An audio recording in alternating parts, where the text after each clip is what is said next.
भगवान पर विश्वास। एक पुरानी सी इमारत में था वैद्य जी का मकान। पिछले हिस्से में रहते थे और अगले हिस्से में दवाखाना खोल रखा था। उनकी पत्नी की आदत थी कि दवाखाना खोलने से पहले उस दिन के लिए आवश्यक सामान एक चिट्ठी में लिखकर दे देती थी। वैद्य जी गद्दी पर बैठकर पहले भगवान का नाम लेते, फिर वह चिट्ठी खोलते।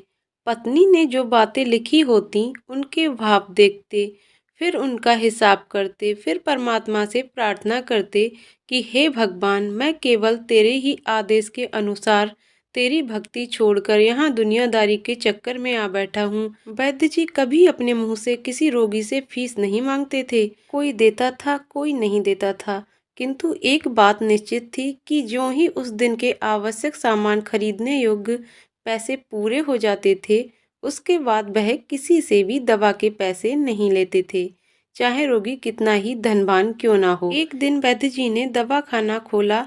गद्दी पर बैठकर परमात्मा का स्मरण करके पैसे का हिसाब लगाने के लिए आवश्यक सामान वाली चिट्ठी खोली तो वह चिट्ठी को एकटक देखते ही रह गए। एक बार तो उनका मन भटक गया। उन्हें अपनी आंखों के सामने तारे चमकते हुए नजर आए, किंतु शीघ्र ही उन्होंने अपनी तंत्रिकाओं पर नियंत्रण पा लिया। आटे, दाल, चावल आदि के बाद पत्नी ने लिखा था, बेटी का विवाह 20 तारीख को है, उसके दहेज का सामान। कुछ देर सोचते रहे, फिर बाकी चीजों की कीमत लिखने के बाद दहेज के सामने लिखा, यह काम परमात्मा का है, परमात्मा जाने। एक दो रोगी आए थे, उन्हें वैद्य जी दवाई दे रहे थे। इसी दौरान एक बड़ी सी कार उनके दवाखाने के सामने आकर रुकी। वैद्य जी ने कोई खास तवज्जो नहीं दी, क्योंकि कई कारों वाले उनके पास आते रहते थे। दोनों मरीज दवाई लेकर चले गए।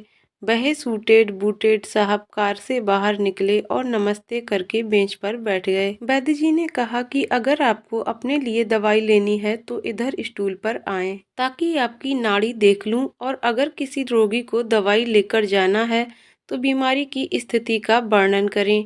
वह साहब कहने लगे, वैद्य जी, आपने मुझे पहचाना नहीं। मेरा नाम कृष्णलाल है, लेकिन आप मुझे पहचान भी कैसे सकते हैं, क्योंकि मैं 15-16 साल बाद आपके दवाखाने पर आया हूँ। आपको पिछली मुलाकात का हाल सुनाता हूँ, फिर आपको सारी बात याद आ जाएगी।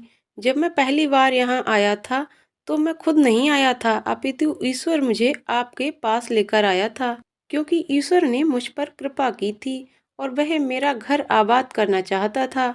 हुआ इस तरह था कि मैं कार से अपने पैतृक घर जा रहा था। बिल्कुल आपके दवाखाने के सामने हमारी कार पंचर हो गई। ड्राइवर कार का पहिया उतारकर पंचर लगवाने चला गया।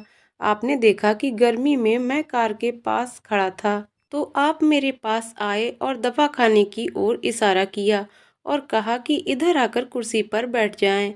अंधा क्या चाहे दो आंखें, और कुर्सी पर आकर बैठ गया। ड्राइवर ने कुछ ज्यादा ही देर लगा दी थी। एक छोटी सी बच्ची भी यहाँ आपकी मेज के पास खड़ी थी और बार बार कह रही थी, चलो ना बाबा, मुझे भूख लगी है। आप उससे कह रहे थे कि बेटी थोड़ा धीरज रखो, चलते हैं। मैं ये सोच कर कि इतनी देर से आपके पास बैठा था और मेरे ही कारण आप खाना खाने भी नहीं जा रहे थे, मुझे कोई दवाई खरीद लेनी चाहिए ताकि आप मेरे बैठने का भार महसूस ना करें। मैंने कहा, वैद्य जी, मैं पिछले 5-6 साल से इंग्लैंड में रहकर कारोबार कर रहा हूँ। इंग्लैंड जाने से पहले मेरी शादी हो गई थी, लेकिन अब तक बच्चे के सुख से वंचित हूँ। यहाँ भी इलाज कराया और वहाँ इंग्लैंड में भी, लेकिन किस्मत ने निराशा के सिवा और कुछ नहीं दिया। आपने कहा था मेरे भाई, भगवान से निराश ना हो। याद रखो कि उसके कोष में किसी चीज की कोई कमी नहीं है। आस औलाद, धन इज्जत, सुख दुख, जीवन मृत्यु, सब कुछ उसी के हाथ में है। ये किसी वैद्य या डॉक्टर के हाथ में नहीं होता और ना ही किसी दवा में होता है। जो कुछ होना होता है वह सब भगवान के आदेश से होता है। औलाद देनी है तो उसी ने देनी है। मुझे याद है आप बातें करते जा रहे थे और साथ साथ पुड़िया भी बनाते जा रहे थे। सभी दवा आपने 2 भागों में विभाजित कर 2 अलग अलग लिफाफों में डाली थी और फिर मुझसे पूछकर आपने एक लिफाफे पर मेरा और दूसरे पर मेरी पत्नी का नाम लिखकर दवा उपयोग करने का तरीका बताया था। मैंने तब बेदिली से वह दवाई ले ली थी, क्योंकि मैं सिर्फ कुछ पैसे आपको देना चाहता था। लेकिन जब दवा लेने के बाद मैंने आपसे पैसे पूछे तो आपने कहा था, बस ठीक है, मैंने जोर डाला तो आपने कहा कि आज का खाता बंद हो गया है। मैंने कहा मुझे आपकी बात समझ नहीं आई। इसी दौरान वहाँ एक और आदमी आया। उसने हमारी चर्चा सुनकर मुझे बताया कि खाता बंद होने का मतलब ये है कि आज के घरेलू खर्च के लिए जितनी राशि वैद्य जी ने भगवान से मांगी थी वह ईश्वर ने उन्हें दे दी है। अधिक पैसे वे नहीं ले सकते। मैं कुछ हैरान हुआ और कुछ दिल में लज्जित भी कि मेरे विचार कितने निम्न थे और ये सरल चित्त वैद्य कितना महान है।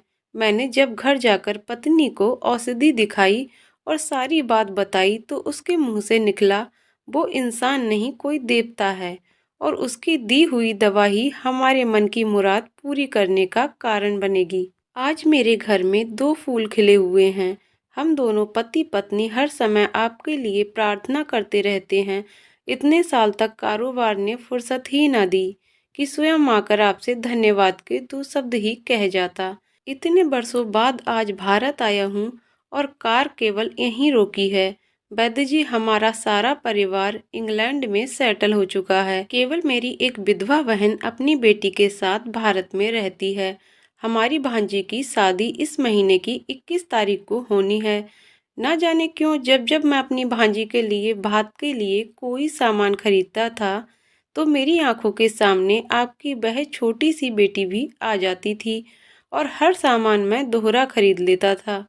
मैं आपके विचारों को जानता था कि संभवतः आप वह सामान ना लें, किंतु मुझे लगता था कि मेरी अपनी सगी भांजी के साथ जो चेहरा मुझे बार बार दिख रहा है वह भी मेरी भांजी ही है। मुझे लगता था कि ईश्वर ने इस भांजी के विवाह में भी मुझे भात भरने की जिम्मेदारी दी है। वैद्य जी की आंखें आश्चर्य से खुली की खुली रह गईं और वह धीमी आवाज में बोले, कृष्णलाल जी, आप जो कह रहे हैं मुझे समझ नहीं आ रहा है कि ईश्वर की ये क्या माया है। आप मेरी श्रीमती जी के हाथ की लिखी हुई ये चिट्ठी देखिए। और वैद्य जी ने चिट्ठी खोलकर कृष्णलाल जी को पकड़ा दी। वहां उपस्थित सभी ये देखकर हैरान रह गए कि दहेज का सामान के सामने लिखा हुआ था, ये काम परमात्मा का है, परमात्मा जाने। कांपती सी आवाज में वैद्य जी बोले, कृष्णलाल जी, विश्वास कीजिए, आज तक कभी ऐसा नहीं हुआ कि पत्नी ने चिट्ठी पर आवश्यकता लिखी हो और भगवान ने उसी दिन उसकी व्यवस्था न कर दी हो। आपकी बातें सुनकर तो लगता है कि भगवान को पता होता है कि किस दिन मेरी श्रीमती क्या लिखने वाली हैं। अन्यथा आपसे इतने दिन पहले ही सामान खरीदना आरंभ न करवा दिया होता परमात्मा ने। वाह भगवान वाह, तू महान है, तू दयावान है। मैं हैरान हूँ कि वह कैसे अपने रंग दिखाता है।